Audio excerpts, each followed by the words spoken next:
Hello, Saints. It's another glorious day in Florida.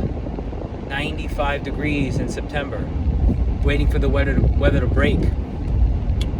So I wanted to give a quick short on easy believism is the gospel. Now, if any work salvationist watches this video, boy, is he going to be mad. He or she. So I just find it really interesting that, myself included, these verses pass by me 1,000 times. And sometimes you never make that correlation until finally one day it just hits you. You read it, and then just one day you're realizing that there's a context here.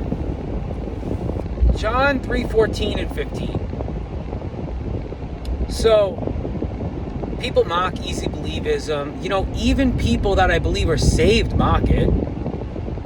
Because there's people that aren't saved, and there's people that are in Galatian error. And I don't think it's easy to discern between the two. I think that they can have similar qualities and traits.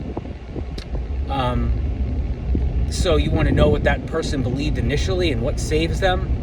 And, sometimes that's more than a 2-minute conversation. It's not the easiest thing to discern. And there's people that could come across as, they believe faith alone, and then they start talking out of another side of their mouth. I've seen that happen a lot too. It's almost like they're trying to fool you on your own doctrine. Like, see, I can just pretend I believe, but really I believe in works. And so, a brother, because a brother's never going to try to beguile you like that. That's not what brothers and sisters do with one another. They don't try to feign like they're faith alone, but they're really work salvation. You can already tell that person is most likely not saved.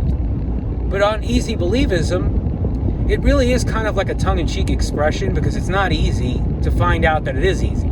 So the difficulty in finding the narrow path is getting through all the false teachings, right? Beware of false prophets, because many of them are in the world even now. And that was 2,000 years ago. So when you're out there trying to find Christ and find what salvation is, it's a battle. So it never really is easy believism, right? It really never is. But the fact is that once you see it, you can't unsee it. Because there's no other way. Because you come to the end of yourself. Because the law is a schoolmaster, and it will bring those who will believe on his name to the end of themselves. The self-righteous will continue to harden themselves and say, no, this involves me. And they'll sprinkle it with a little Christ, and they'll throw James 2 at you.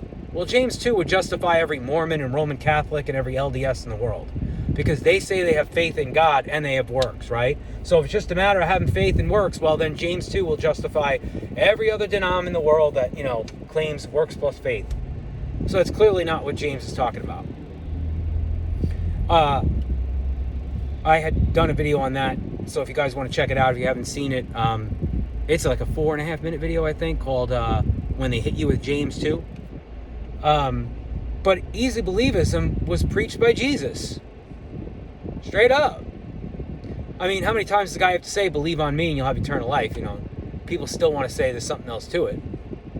But if you look at John 3:14 and John 3:15, this is when he first opens up to Nicodemus and first mentions being born again. And it's interesting because Nicodemus, being a Pharisee of old, Jesus questioned him. He said, you being a master of Israel, you don't know these things?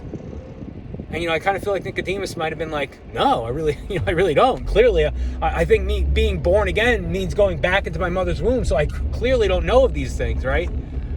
But in John 3:14, Jesus says, as Moses lifted up the serpent in the wilderness, even so the Son of Man must be lifted up, that whosoever believeth on him should not perish but have everlasting life. Right? So he's saying that even as the serpent in the wilderness was lifted up. So what is he talking about? He's talking about when the children of Israel were lost in the desert, they were murmuring and complaining, and for lack of a better word, they were bitching about their situation. Did you bring us out here to die? And so they were getting bit by snakes and dying. And so they were complaining. So Moses erected a bronze serpent, and all they had to do was look at the serpent. They just had to merely gaze upon this serpent, and they were saved from their earthly death. Now, the reason why I say Jesus preached easy believism is because he's using this clear-cut archetype of an easy salvation from an earthly death with the children of Israel in the wilderness just by looking at the serpent, just by looking at the bronze serpent. Now, Jesus is saying, as Moses lifted up the serpent in the wilderness, the Son of Man shall be lifted up. Even the Son of Man shall be lifted up, that whosoever believeth on him should not perish but have everlasting life. In that verse, he says eternal life. Same thing. And our life with God has no beginning, no end. He has known us before the foundation of the world. And so you can rest in him, saints. I just wanted to leave that message with you, that easy believism is true. Once you find it, you know, once you see it, you can't unsee it. Once you find it, you can't lose it. Just like your salvation. Okay? Once you have it, you can't lose it. God bless you guys. Take care.